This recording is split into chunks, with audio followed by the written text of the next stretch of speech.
All right, you ready? So here's like the intro part. To bra or not to bra, exploring a journey of life's unpredictable twists and turns, how to claim your personal power from within and lead a fun, fulfilled, soul-driven life, one epic, hilarious, insightful coffee chat at a time. Let's get real. Let's get raw. This is your host, Em, on Bra or Not to Bra. Hey guys, welcome back. I am so excited for you to be here listening to part 2 of my journey, my why. If you haven't listened to part 1 yet, I got you. I'll put the link in the show notes below. And if you have listened to it already, awesome, you're a superstar. Get ready to dive right back in. Today's part 2 episode is a real juicy one. In part 1, I really went into how my why, my reason for doing what I'm doing, is tied within my experience. And in part 2 today, I'm going to go into everything that happened after I realized that life could be freaking amazing.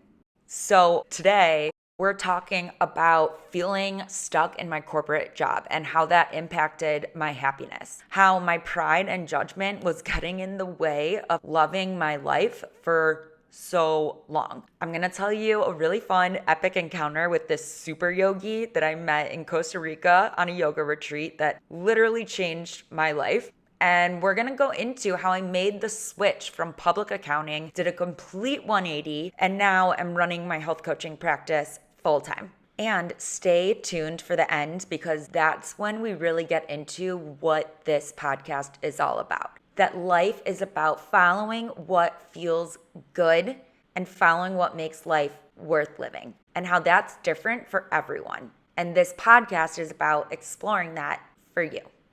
Y'all ready? Let's do it.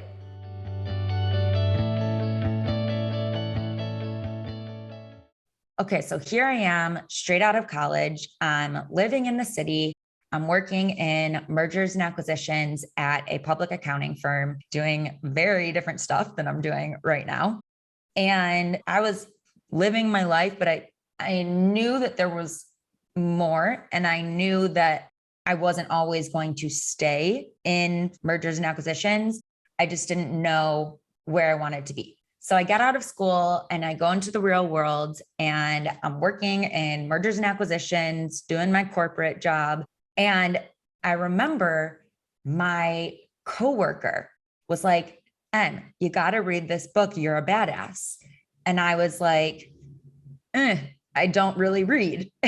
And she was like, "No, like really, like you got to." And I was like, "No, I don't think you understand. Like, I can't sit still. Like, this is not." Anyways, somehow she convinced me to get the damn book. So I go to work one morning. I had like a million emails that morning. And I just remember being like, F this. I literally do not care at all. I read the first 5 pages of the intro of that book, and automatically, as though my body wasn't even like, I wasn't even in my body. I was just taking the motions. I signed up for a yoga retreat in Costa Rica that was in a month. I had never done yoga before. Like, I had never done yoga, and I just signed up for spent a couple grand on a yoga retreat alone to Costa Rica. My friend had mentioned it earlier and was like, "Do you want to go?" And I was literally laughed in her face. And I was like, "No, if I'm going to go to Costa Rica, I'm going to go to Costa Rica. You can have fun on your yogi adventures." And she ended up not being able to go. So here I am. I'm like, "Hey, let's do it. I want to go alone. I'm going to sign up." So be careful when you read this book, you guys, but you should read this book because it is seriously life-changing. This is not an ad, but go read this damn book because you're an effing badass. And maybe you'll go to exotic places. Who knows? So I'm in Costa Rica. I did learn how to do yoga. I spent like that full month at Core Power, sweating my ass off, trying to learn how to do I don't even know what the pose was called. Okay. So we're in Costa Rica and I'm having the most amazing experience in the most cliche freaking way possible, life-changing. And it's towards the end of the trip, and I'm in this hot tub with this like super yogi. She goes to this resort for 4 months every year alone. And she's been doing it for years. So by the time that she got out of the hot tub, we were talking for like 20 minutes. Let's just say I was in a super zen place. It was like, I can't even explain it. I was so zen. Thank you, whoever you were. And I'm looking out at the mountains in beautiful Costa Rica. I'm looking at the sunset, and I have this thought of who decided that vacation was the only time we get to be completely, truly, utterly happy? Who decided that when we took a break from our lives is when we got to actually enjoy our lives? And I was like really tripped up. I should have been high based on how my mind was thinking, but I wasn't. And everyone was talking about not wanting to go home because I think it was like 2 days before the end, including myself. And we were just like, I don't want this to end. It's so amazing. I don't want to go back to work. Half talking about how much we were loving the retreat, half talking about how much we were dreading going home. And I realized right there in that hot tub with my yogi zen mind that all of us had been working, not fully enjoying our lives, to then come on this vacation, have the best time ever, but actually dampen the pleasure that we could have ultimately had because we were spending time and energy dreading going home. We could have spent that time enjoying the last few days of the trip. So I start thinking about this and I'm like, okay, well, society, my parents, I didn't want to end up on the streets. And I didn't really have any other passion at the time that I wanted to do. And I was a super nerd, and no shame, I loved accounting and I didn't know what else to do. So I'm there thinking about this. And I have this moment of, I have worked too effing hard to get to where I am, to now just live the rest of my life at a mediocre baseline. I have come so far. There's no way I'm wasting any minute going forward, not living the ultimate life that I get to live in this new form of being that for 23 years, I didn't know fucking existed. Let's do it. So then I get home, and it was definitely an interesting transition because for the next 6 months, I'm at my corporate job, and I know that I don't want to be there, but I don't know what the heck I want to do instead. And I didn't want to just switch firms because that wouldn't really do anything either. So I'm there for 6 months being like, oh, like I just had this profound realization. Like I am channeling my inner Buddha over here.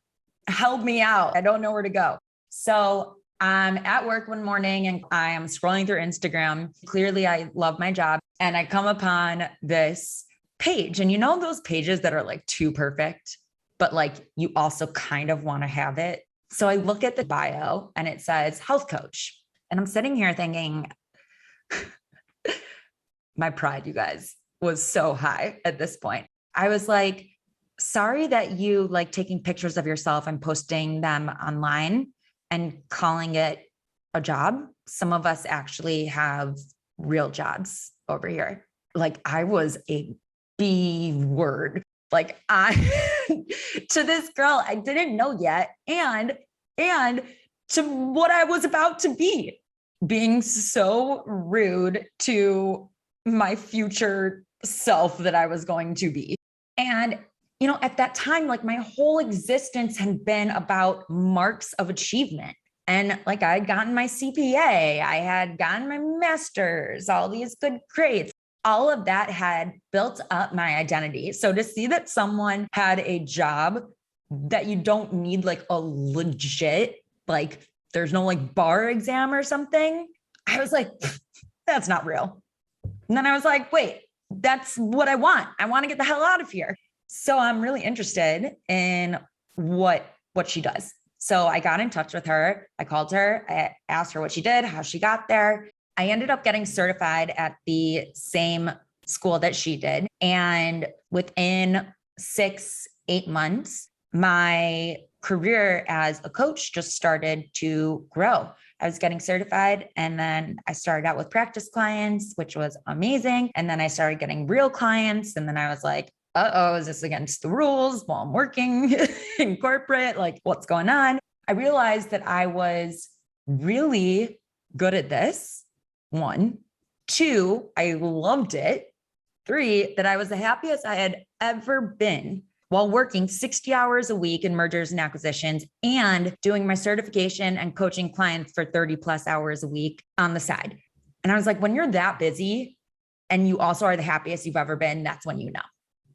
So my practice was growing, and I got to a point where I was waiting to get here in order to leave my corporate job.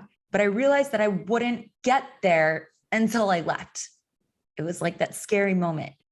I remember I got out of my therapy session one morning on my way to work, and I made the decision. I called my boyfriend. I'm like, what are the options for health insurance for someone who's self-employed?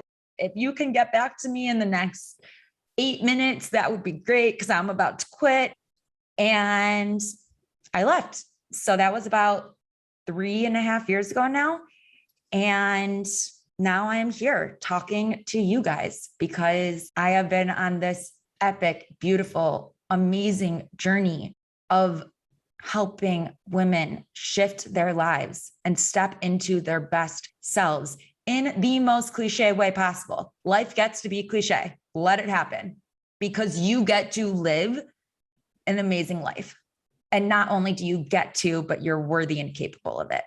And after doing individual coaching and group coaching and having an online community, I realized that connecting with all of you listening, whoever you are, is what this is all about.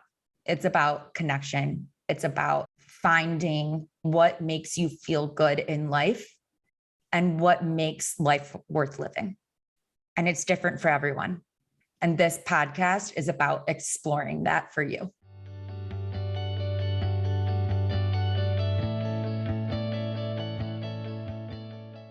Okay, guys, that wraps up part 2 of my why, my journey, who I am, and how I got here today. I am so excited to continue this journey with you.